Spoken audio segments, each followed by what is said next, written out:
Hello, everybody. How's it going? Nathan King here with the Auburn Undercover podcast. This is another edition of the Auburn Undercover podcast. It is also another edition of the Junkyard Dogcast because I am joined here by Mr. Jordan Hill, of course, from Dawgs247. Jordan, how are you doing? We're going to try to kill two birds with one stone today. Does that sound good? I think it's great. I mean, I kind of feel like we're in the multiverse or something. Let's just get all the 247 podcasts. Let's just see how many. Let's call it West Rucker, man. Get Tennessee in here. Let's Let's just do it. let's just go all in.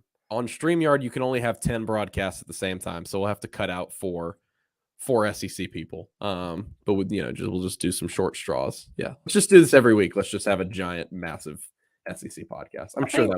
I think Bud would come on with us. I think we could do that. I think surely it would go very well. But anyway, everybody, so welcome in today to our live stream viewers. We've got it pumping on 4 different channels right now, both of our Facebooks and both of our YouTubes. But as we both said in the open, depending on whether you are a subscriber to the Auburn Undercover podcast or the Junkyard Dogcast, we thought it'd be best here.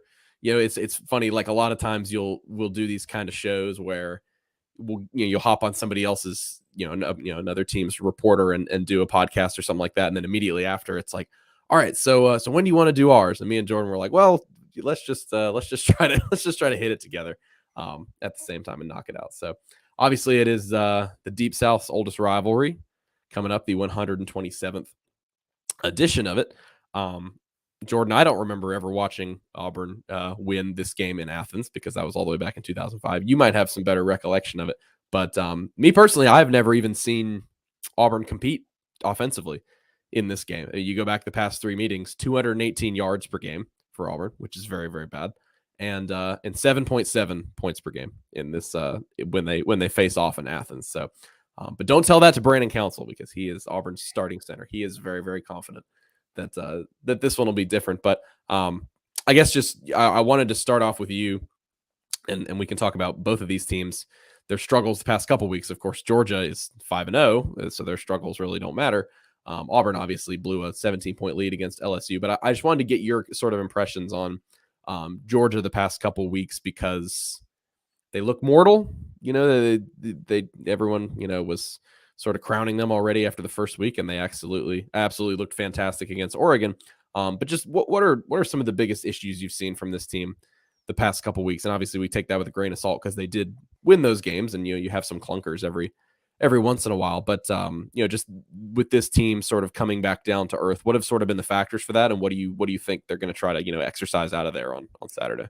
First, on your point about how long it's been since Auburn has won in Athens, I was 11, and if I remember correctly, I think it was a situation where I fell asleep watching it on the couch, and it's like the next day I woke up and asked my dad what happened. He's like, "Yeah, Auburn won." If I'm remembering right, that might have been like a 31-30 game or something like that. So yeah, little Jordan was probably not very happy on Sunday morning when that happened. But talking about this Georgia team, it's so funny how quickly things can change. Because through the first probably 3 weeks of the season, Georgia beats Oregon. Georgia handles Samford, not the prettiest win, but, you handle an FCS team in week 2. Then you just blow out South Carolina on the road. And people were asking the question, and I think it was fair, even though it was early in the year, could this team be better than the 2021 team? Could this team, as a whole, I don't think people, even with how the defense started, thought that they were quite at the level of the 2021 defense. But just given how the offense had played, could this team as a whole be better? And the last 2 weeks we have seen that I think that was just a little bit premature. I think it's been a situation these last 2 weeks. To me, it kind of boils down to Georgia's not done a very good job holding on to the ball. The first 3 weeks, they did not turn the ball over a single time. Did very well creating turnovers when they could in those first few games. Malachi Starks, the freshman safety, had 2 of the bigger turnovers to start the year. Had a pick on Bo Nix in that opening game, and then in week 3 picked off Spencer Rattler. And that pick was kind of sort of the beginning of the end, at least in that South Carolina game, where it was like from there, Georgia just kind of turned it on.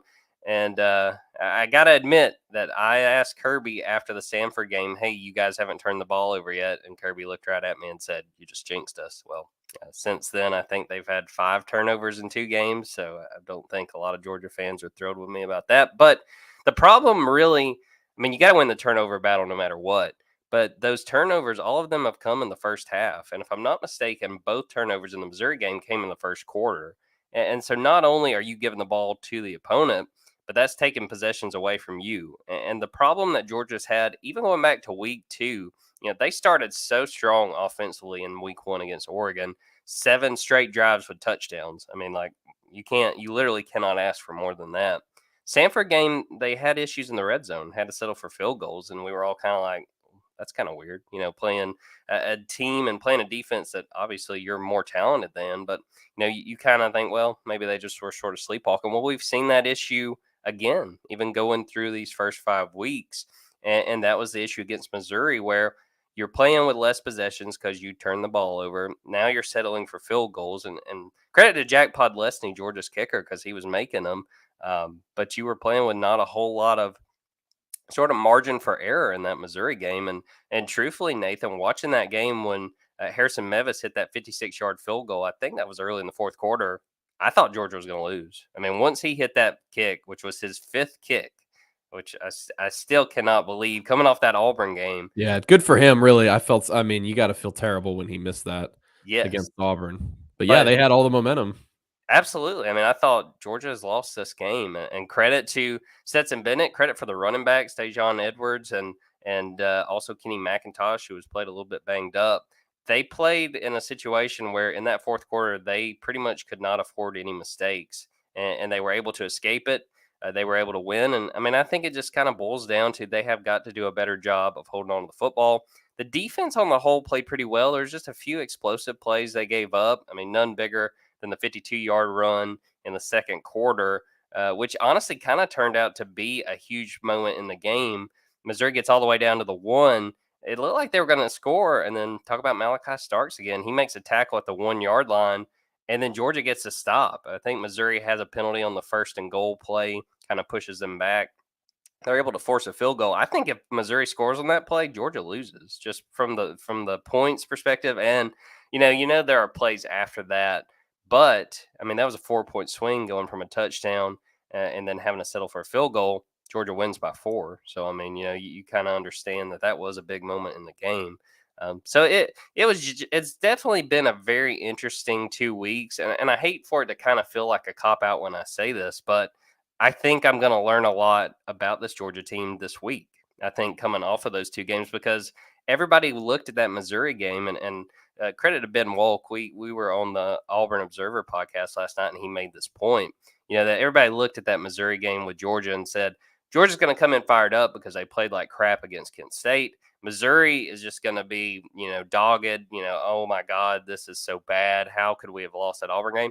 And it was kind of flipped. Missouri was like, hey, man, we could have won that game, and we're going to come out here and show people that we're legitimate.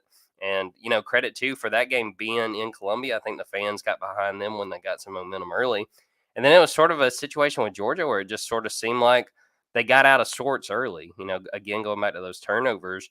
And it seemed like they were just trying to figure out, whoa, what's happening? What do we need to do?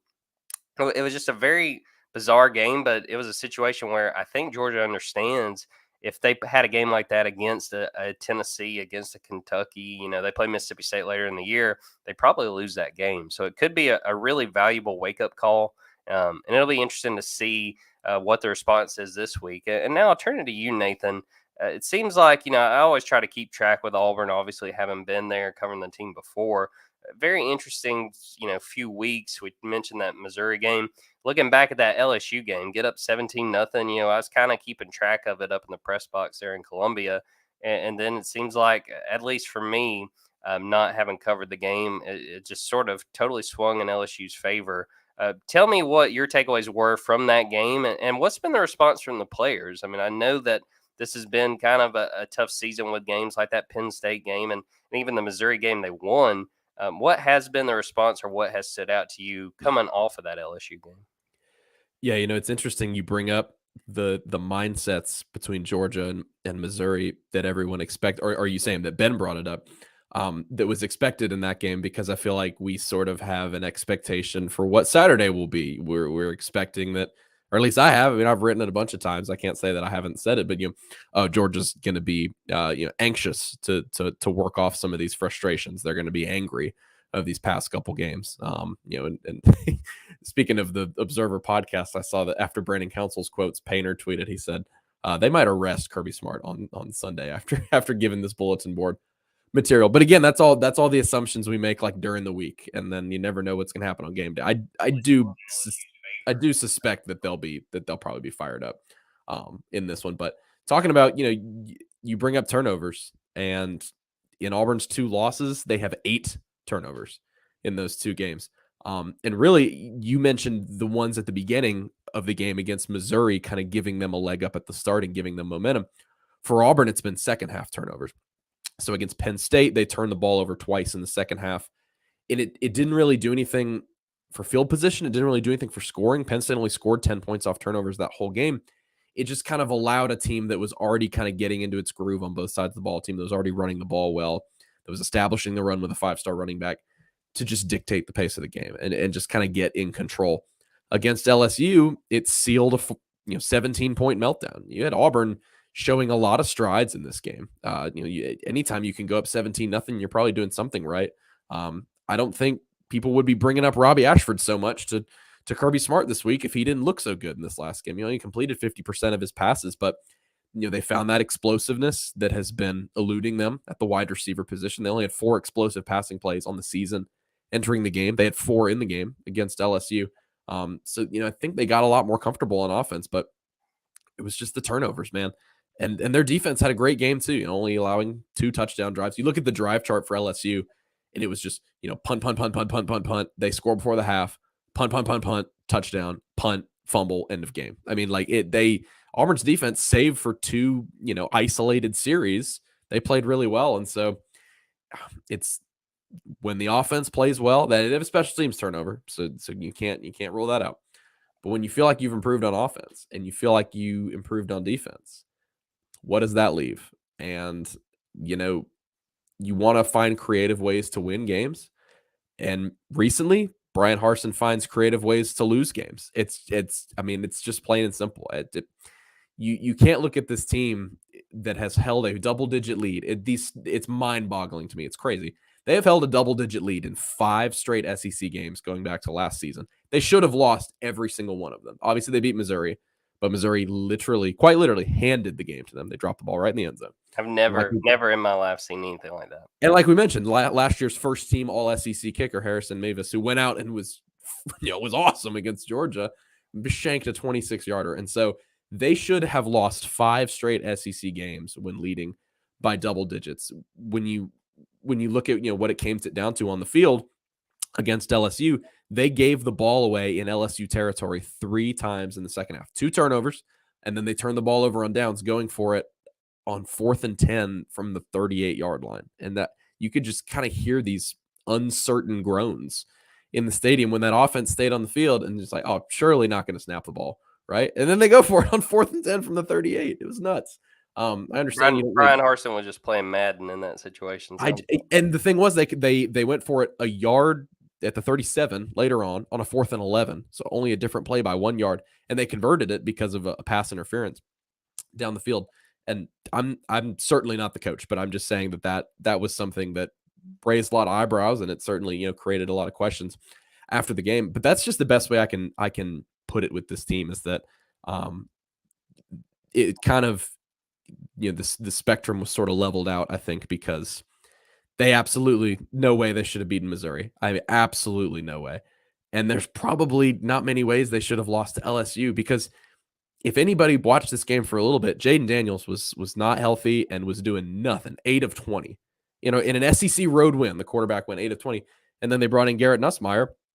He went 2 of 6. LSU had 6 passing yards in the second half and won in a road football game at Auburn, in which Auburn played pretty decent on both sides of the ball. So it's just the turnovers is the biggest thing.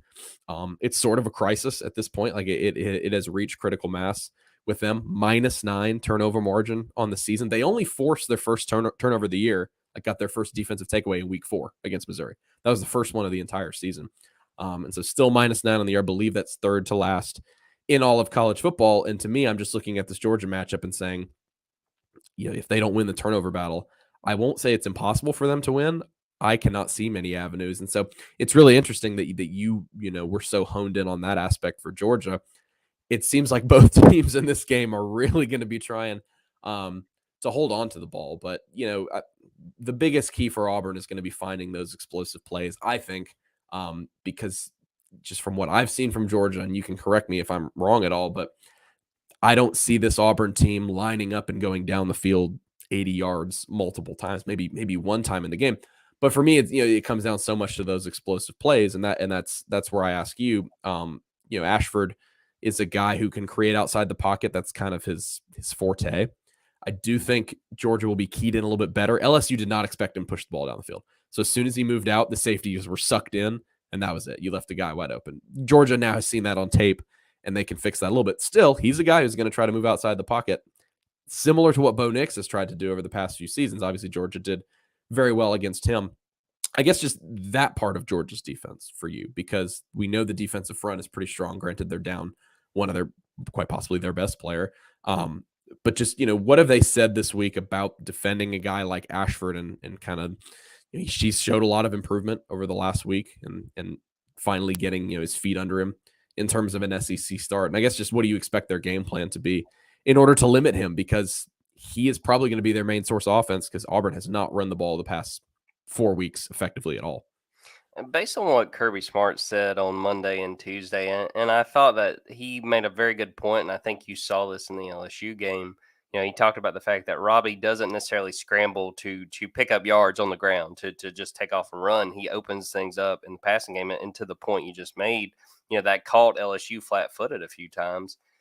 And I think that that they understand that, and that's sort of the thing. Looking at the last 2 weeks when Kent State and Missouri were able to make plays, when they were able to score points, a lot of those drives, whether it was the play that scored the touchdown or what got them into good field position, was explosive plays. It was situations where it wasn't, we're going to get 5 yards here, maybe 11 yards here, we're going to work our way down the field. No, it's like, hey, we took a shot and picked up 35, and now we're just going to try to finish out this drive. And that, I think, that is something that Auburn, that Georgia understands. It's where Auburn is going to be vulnerable. I mean, it's where Auburn can strike on this Georgia defense. I think, and I kind of was writing about this, talking about this game. Excuse me, dealing with sinuses. Oh my God. That with this game, the fact that you've got Robbie Ashford, I can see him making plays. I think he can test what I think has been kind of underwhelming cornerback play. Keely Ringo made that play that Georgia fans in that national title game are never going to forget. He makes that pick six on Bryce Young. It's over. Georgia's won the national championship. He was a redshirt freshman, so he's got a whole lot of play left ahead of him. And, he was by no means a perfect, finished product, great cornerback, 100 overall, whatever. He still has ways to get better and ways to improve, and he's gotten picked on sometimes. I mean, I don't think they've thrown a ton at him knowing what he's capable of, but he had some mistakes in that Missouri game. He gave up some big plays. He got away with what I thought was a blatant defensive pass interference in the fourth quarter that would have converted, that I could understand if Missouri fans after the fact are going, hey, man, they didn't call that. I mean, I think I tweeted at the time, I was like, Keely Ringo got away with one. And then on the other side, they lost Darian Kendrick, the Clemson transfer, who played really, really well in his only year at Georgia. And Kamari Laster has been the guy playing that second corner spot, and he struggled some. I mean, he's given up. He gave up. I believe he was the one in coverage in the South Carolina game when Spencer Rattler hit Jaheim Bell down the left sideline. I mean, it was about a 45-yard gain. He's been picked on some, and we knew going into this season, as there was that battle to replace Darian Kendrick, that whoever won that battle, it was mainly Kamari Laster and Nyland Green were the two guys really competing for it, that they were going to have to be counted on because a lot of teams just aren't going to throw at Keely Ringo. I could see this being a situation where Robbie Ashford is able to run guys open, is able to make plays down the field. But I think just based on what Kirby Smart said, they understand that. And I wouldn't be surprised if they're not going to let him run free. But if they kind of play more conservative when it looks like he is kind of working the pocket and working to his left, working to his right, and say, you know what, we'll give you 11, 12 yards if you've got the room, but we are not going to let you beat us downfield. We're going to trust that we can make those tackles. And they've got guys, the inside linebackers, look, they're not going to be at the level they were last year. You had 3 guys picked in the first 102 picks. I mean, that's just crazy, all from the inside linebacker group. But they've got 2 really good inside linebackers in Jamon Dumas-Johnson and Smile Munden.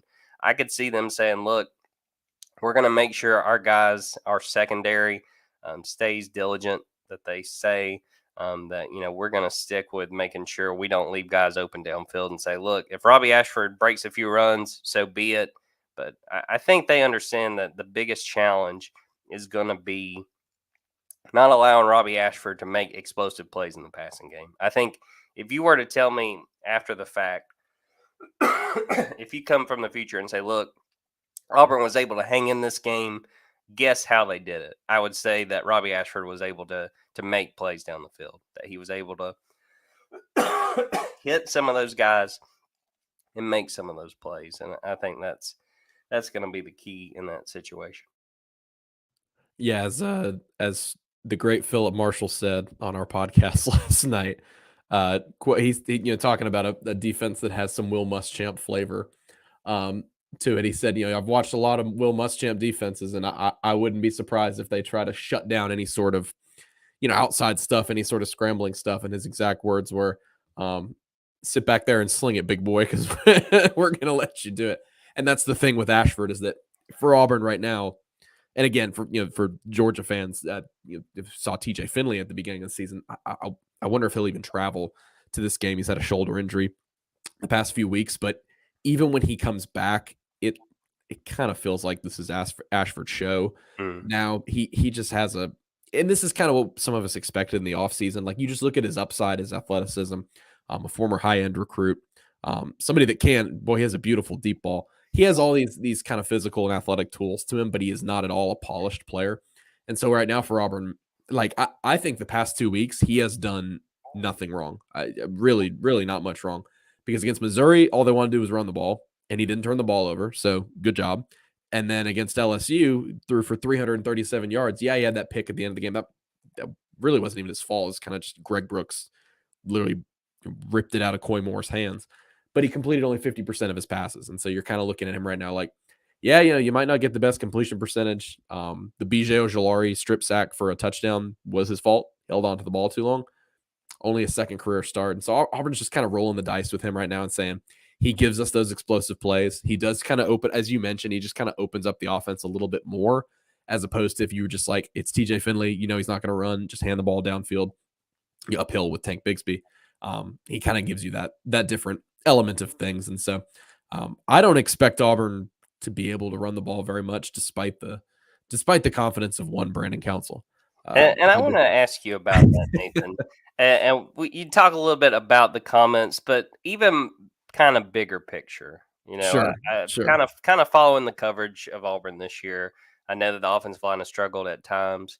Have they made strides with this offensive line? I mean, you can start with what Brandon had to say, but also just where do you think this offensive line is going into this game? Well, I'll use this. I realized earlier I didn't touch on you saying how have the players sort of handled the loss to LSU and just kind of the direction the season's gone.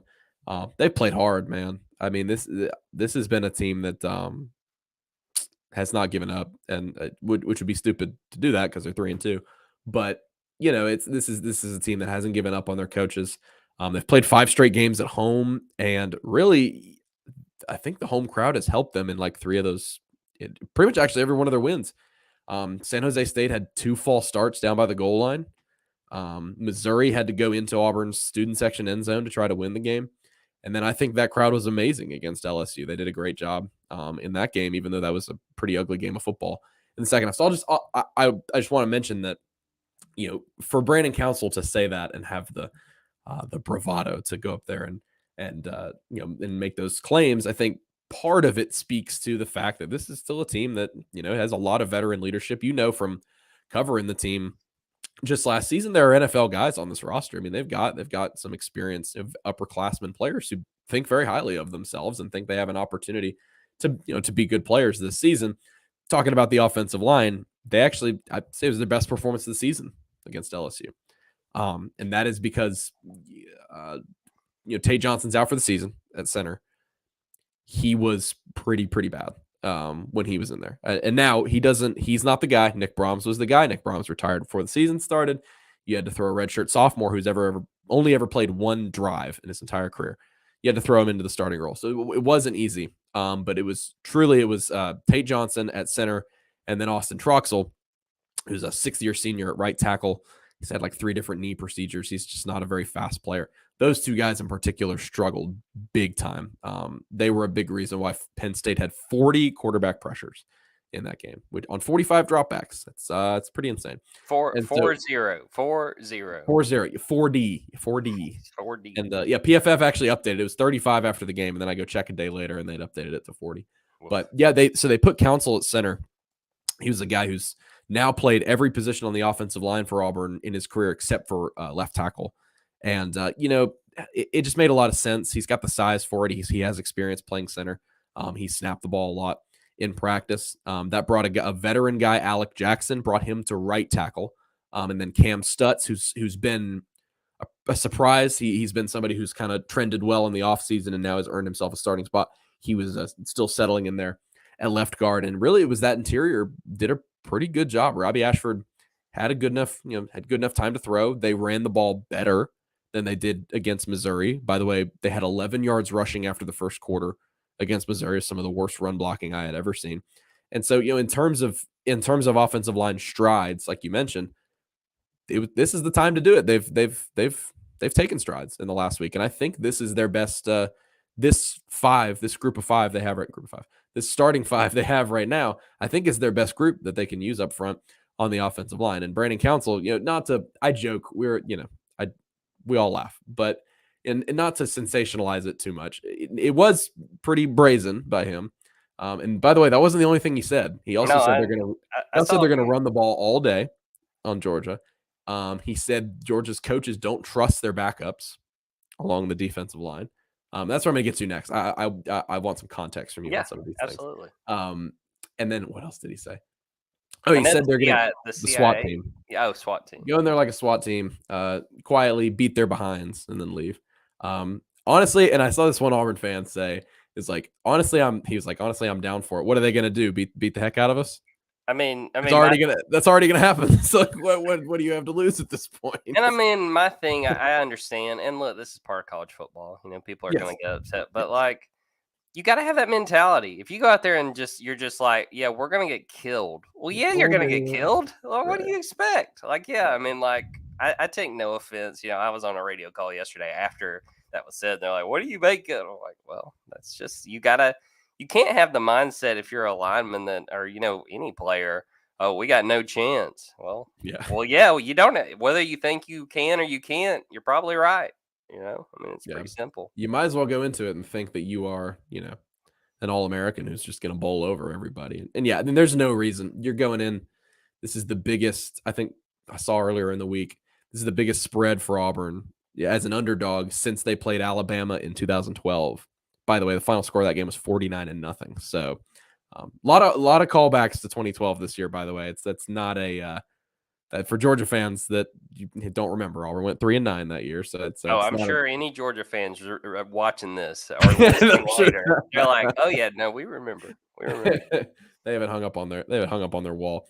But yeah, when you sort of break down the context a little further, what Brandon Council was really saying was, we feel like if we can stay out of 3rd and long, we will be good, because he said, in not so many words, he said, their 3rd and long packages, their pass rushing packages, are pretty terrifying. But he did say, that teams have run the ball on them this year. So I kind of wanted to get your take on those 2 things, talking about Georgia's defensive front. Number one, the loss of Jalen Carter, what that means for them, because man, he's an awesome player. But number 2, those couple observations by him. A, got to stay out of 3rd and long, or else it's going to be a complete nightmare for them. And B, the fact that teams, whether it's sporadically, quarter by quarter, whatever they've been able to do, at least Missouri, teams have been able to find a decent bit of success running the ball. Yeah, starting with Jalen Carter, it's kind of been a shame, but this is always this. This is typical to any season. Coming into the year, a lot of people see Jalen Carter as a potential top 5 pick. That he could be one of the top names drafted in April. and he's been banged up. He had an ankle injury against Oregon. He's played through it.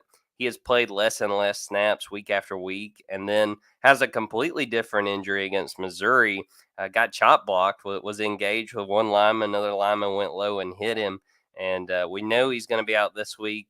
Kirby said a week or two. So, he would, I would say it's probably questionable if he plays against Vanderbilt, because after that they have a bye week. I could see them trying to ease him back. But that's a huge loss. He is really, coming into this season, was really the only proven defensive lineman coming back for Georgia, just because they lost guys like Jordan Davis, Devontae Wyatt, even veterans like Julian Rochester, some of the other guys. And they've had guys play pretty well. I think Nazir Stackhouse has played really well. True freshman Michael Williams, who was 5-star and Georgia's top-rated signee in the 2022 class, has definitely shown flashes. Zion Logue's a veteran guy. Tramel Walthour's a senior. They've got players on the defensive line, but yeah, I mean, there's been teams that have found success. Zion Logue talked after the Missouri game and said that what really got Georgia's defensive line in trouble at times against Missouri was that Missouri got them running east to west, and it kind of wore them down. And then, I think it led to some of those big plays. I mentioned it earlier.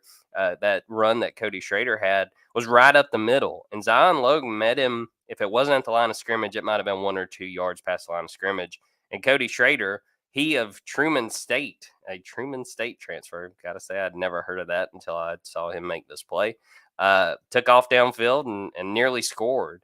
And I think that this is going to be a big test for this defensive line, even knowing the struggles Auburn's offensive line has had. I still think, too, that Georgia's probably got the advantage, but you don't have a guy like Jalen Carter you can count on. You absolutely need guys like Nazir Stackhouse to have good games. You have to have guys like Zion Logue step up. You got to have Michael Williams consistently delivering pressure, because honestly, Georgia's kind of struggled at getting to the quarterback this year. Kirby has really, really stressed, look, we don't worry about sacks. We really focus more on, havoc and creating pressure. You don't necessarily have to get a sack for it to be a successful pass rush. But even still, I mean, I think that the onus is on this defensive line, in my opinion, when it comes to this game. They have got to affect Robbie Ashford. I think if you can take Tank Bigsby out of this game, because we know, like you had mentioned earlier, Nathan, just the fact that we have not seen him really hit, and have the season that we all expect. And two, I mean, I think it's something where if you give him an opportunity, I think he's ready and going to make you pay.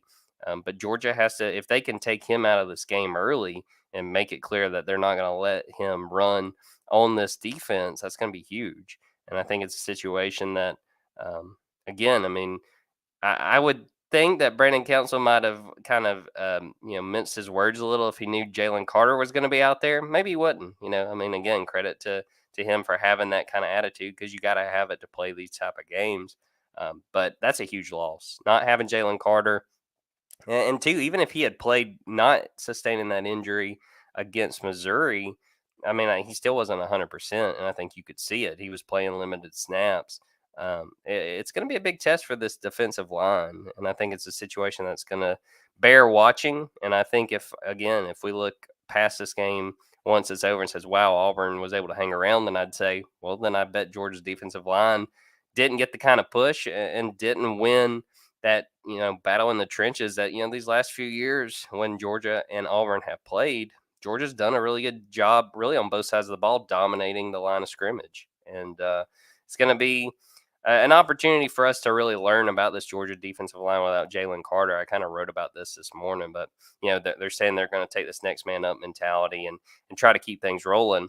And I get taking that attitude, but now it's all about, all right, go out and do it, because you can't count on number 88 being out there. Other people have to step up and make plays. Talking about Jalen Carter, I want to talk to Nathan. Give me sort of a feel for what kind of injuries, if any, Auburn is dealing with, because this is a situation, truthfully, in my opinion, I think Auburn is playing Georgia at a really good time because Georgia's kind of banged up. We talked about Jalen Carter.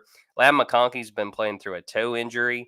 He's a guy that I'm sure Auburn fans hear that name and they're just like, oh my God, because he had such a good game against Auburn in 2021.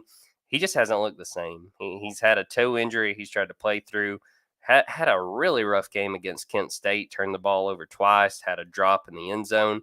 Last week against Missouri, he wound up having something like 3 receptions, but had another drop that was just very uncharacteristic. So he's trying to play through that. They've had Kenny McIntosh, their lead back. He played last week and looked pretty good, and I think he's healing up, but he's been dealing with a quad bruise. They've had guys banged up. They've had guys that they're counting on. Smile Munden, another guy that I mentioned earlier, one of the inside linebackers, dealing with an ankle injury sustained in that Missouri game. It's pretty significant the amount of guys that they're counting on, not even mentioning A.D. Mitchell, who I think would be their number one receiver. I think he comes back this week, but he has not really played since that Samford game, dealing with an ankle injury as well. They have a lot of guys that they count on to play big roles who are either working their way back from injury or just not quite what we expect them to be and not quite 100%. What's the situation look like on Auburn's side? Are there any injuries of significance that they're dealing with coming into this game? Yeah, we talked about obviously, technically their starting quarterback is out, and TJ Finley. Although, like we referenced before, I do think they'll probably keep things rolling with Ashford even when Finley gets healthy.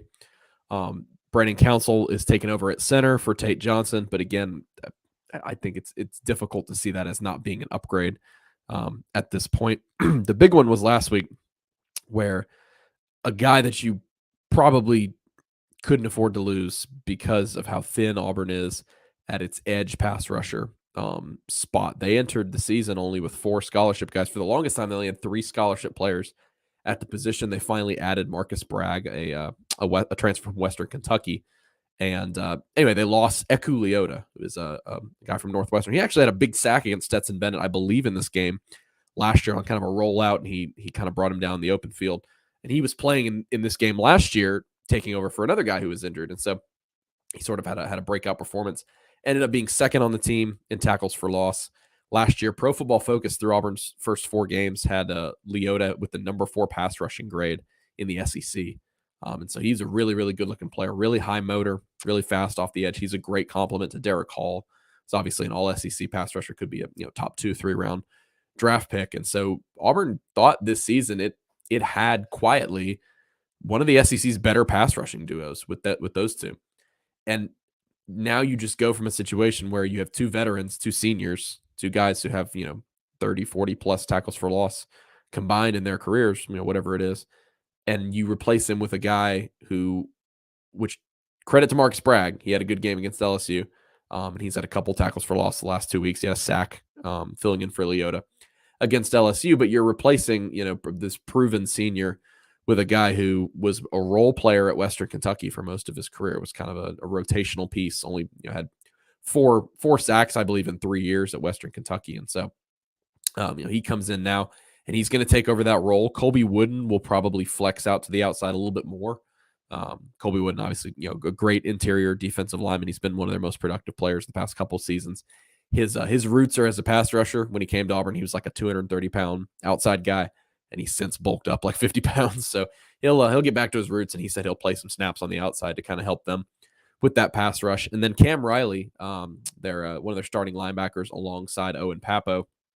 He missed the LSU game, although he played a couple snaps on special teams, which was interesting. He played 2 punt coverage snaps, but they didn't put him in on defense because he had a minor shoulder injury. Brian Harston said on Wednesday he absolutely expects him to travel and play with the team against Georgia, which is really big because through the first 4 weeks of the season, he was Auburn's leading tackler. He had 16 tackles in their season opener, so he's been a pretty productive player so far. So really, the injury bug has not been awful to Auburn until this past week, because the Leota injury, I'm just interested to see what they do with that side of the ball in terms of Georgia attacking that side of the ball and what Auburn's pass rush looks like. They had 3 of the top 5, 6, 7 graded pass rushers in the SEC with Derek Hall, Eku Leota, and Colby Wooden. Colby Wooden right now has the number 1 pass rush grade among defensive linemen in the conference, and Derek Hall leads the conference in quarterback pressure. So they've done a really good job getting after the quarterback this season. So I do wonder what kind of effect that will have on Stetson Bennett and this offense, which it seems like the big thing was, I thought going into this game at least a couple weeks ago, okay, Auburn, looking at how much Georgia is just throwing the ball around this season, they seem like they're a little bit more comfortable letting Stetson Bennett go back there and throw it 35 plus times a game. I understand against Missouri they were behind, but even before that, I don't know if the identity. I mean, you obviously can. You tell me, Coach. But obviously the identity.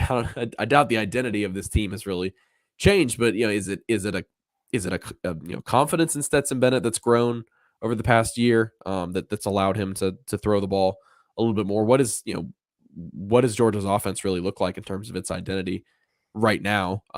Because I'm just looking at it thinking that I thought this would be a pass rush that would maybe be able to get after him a little bit in this game, and that could be a factor when you talk about Auburn maybe needing a couple turnovers to even stay in this game. You get a strip sack, you get an interception, what have you. And I just think they took a pretty significant step back there. So I don't know. What do you expect from Georgia in this game? Do you expect them to run the ball against an Auburn team that really struggled to stop it against Penn State, or do you expect them to kind of stay along that same path where Bennett is throwing the ball a good bit? I could see them sticking with the path. I think the really the lesson I took from probably the first 3 weeks specifically was that they have confidence in Stetson, and that they really, Todd Monken, the offensive coordinator, I thought he has done a pretty good job for through most of the year. I think some of the play calling in Missouri you could call into question, but just keeping it simple and saying, let's get our playmakers the ball. And they've done a very good job of that for the most part. Really liked early in the season how they would flex guys out, like move Kenny McIntosh, the running back, out wide. Give Lad McConkey, give Brock Bowers the ball on handoffs. Things like that. They did a very good job of being creative, and I think there is a built-in trust and an increased trust in Stetson Bennett, and the fact that I've talked about this a few times. He's had an entire offseason as QB1. I mean, going into fall camp and during fall camp during 2021. There was a point where Stetson Bennett's taking the third team reps. And now consider the fact that, not long into the season, I mean, by the time they're playing UAB, he has to come in off the bench and play. And with JT Daniels getting hurt, and kind of the rest is history. I think they feel comfortable with continuing to throw the ball. I could see them trying to run the ball a bit, not only because of the weaknesses Auburn has shown, but because they're coming off a game where, especially in the first half, they were abysmal again, trying to run the ball. They averaged, outside of a 35-yard run by Kendall Milton, which, important to note, Kendall fumbled at the end of the play and lost the ball, and Missouri recovers. They averaged a third of a yard per carry in the first half against Missouri. They just could get no push. I think this interior offensive line has struggled a good bit.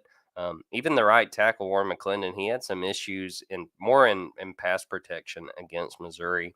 But yeah, I think they're not scared to let Stetson throw the ball. I think that they're not going to rely quite as much on Kenny McIntosh and Kendall Milton and say, oh, we're the history with Georgia, and always sort of the mindset has been ground and pound, and we'll throw here and there, but we're going to really live on the ground and make plays in that uh, area of the game. But no, I think they understand that we've got guys like Brock Bowers, and if AD Mitchell's able to come back this week, we've got a guy that I still think has the potential to be their number one receiver and can make plays, and that they desperately need and have kind of lacked these last few weeks. And then you get a guy in Arian Smith who has been hurt throughout his career at Georgia, but is a speedster, is a track guy. That I think can also kind of extend, plays downfield and give you kind of that deep threat. I think they're gonna lean on Stetson and say, hey, we're gonna keep throwing the ball. I could see them trying to work the run, just even more than anything, get confidence in some of those offensive linemen in the backs as well to say we can do this.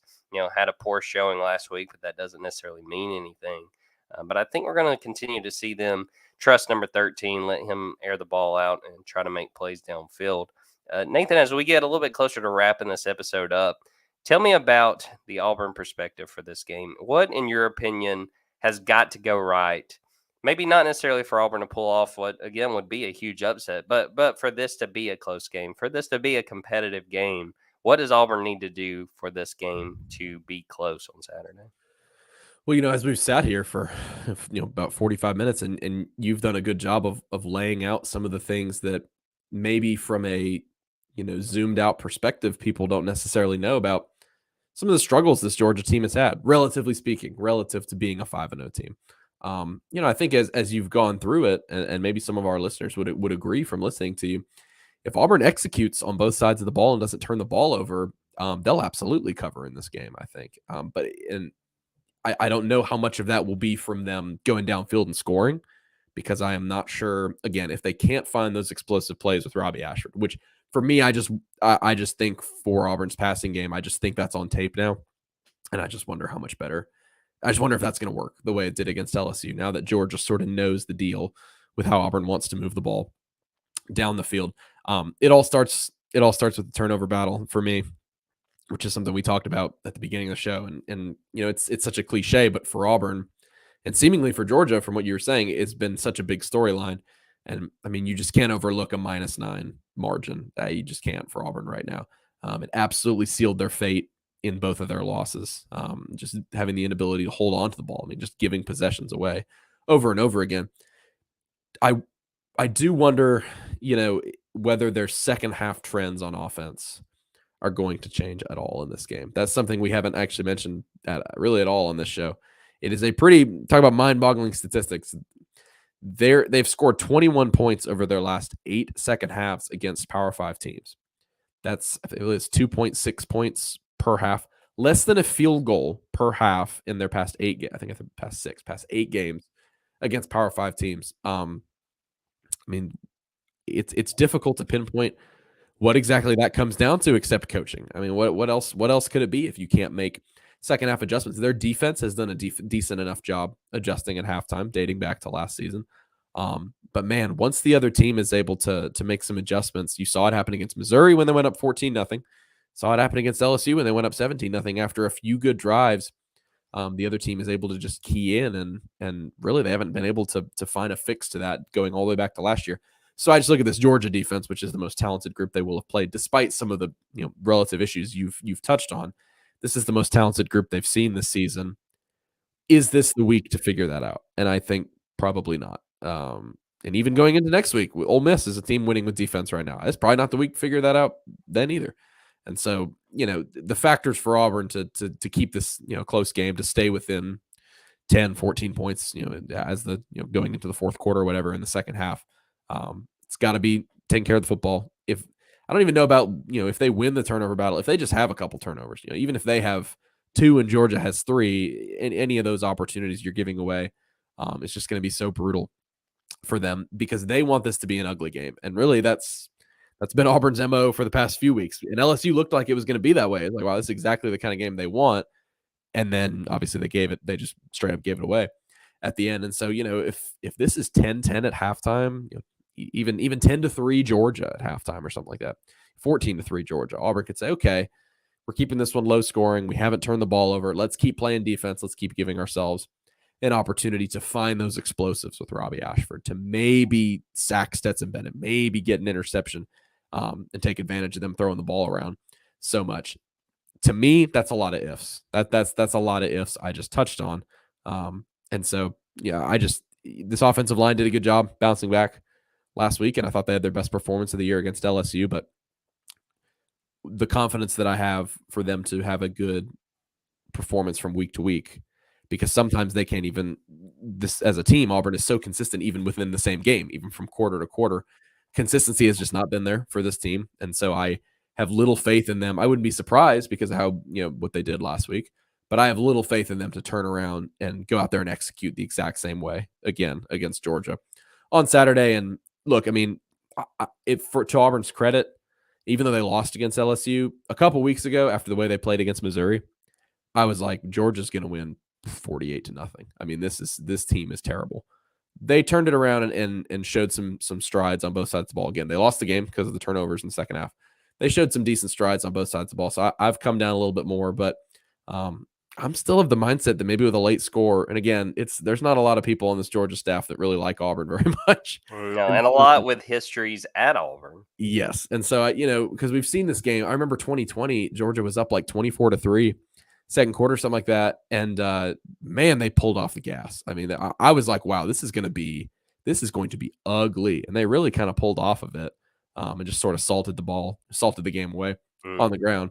And I know Kirby's not one that has ever just run up the score very often. I'm not saying he'll do that. I just wonder about the motivation for Georgia in this game and its coaching staff to really kind of step on Auburn's throat here. And so that is why I'm still picking Georgia to cover. I believe it's at 29.5 right now. I think Auburn can look not horrible at parts in this game. I think they objectively can look not dreadful. But to me, it goes back to pretty much everything Georgia does well, Auburn doesn't do well. And there's not many matchups I think Auburn can win in this game. And so maybe they see some encouraging things. Maybe a guy like Ashford goes out there, has a good game. Auburn scores 24 points and they lose, 38-24. I think that'd be pretty decent because at this point of Brian Harsin in his tenure, the people at Auburn, the decision makers at Auburn, they aren't really expecting him to win this game. But you just look at what happened toward the end of the Gus Malzahn tenure, and you're saying, look, we can't just go to Athens and Tuscaloosa and not compete, which is what's happened. They do not compete. They lose by 40 every game. You can't have that happen. And so if Georgia goes out there and covers and just blows their doors off, that's only going to further hit home that point. And I don't know if they're going to. I don't think destroy would be the right word, but I can just see Georgia really taking control of this game at the line of scrimmage, where Auburn is thinner on the defensive side. They've not been great on the offensive side, and just kind of dictate the pace of this game, maybe in like a 38-10 result, something like that. Yeah, you took my score almost. I think I'm going to say 37-10. I think that Auburn just, I don't know. I'm not convinced that Georgia's going to cover. The two areas that I want to see, again, I still think Georgia is going to win this game. Georgia in the red zone. They've settled for way too many field goals. They did that last week against Missouri. It's kind of become an issue after, again, being so efficient in that opener against Oregon. And then two, a point we talked about a ton. How does this defensive line play without Jalen Carter? Again, we know that Auburn's a little bit suspect up front.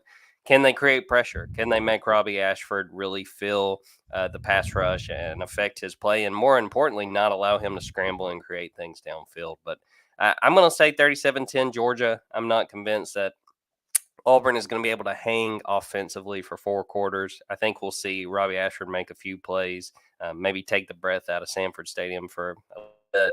But I just don't think Auburn's quite got enough to be able to hang with this Georgia team for 4 quarters. I just realized that I said, yeah, I think Georgia will probably cover, and then objectively picked a score that does not constitute that. Well, that's fine. Maybe I'll bump it up a little bit, a four touchdown win. Yeah,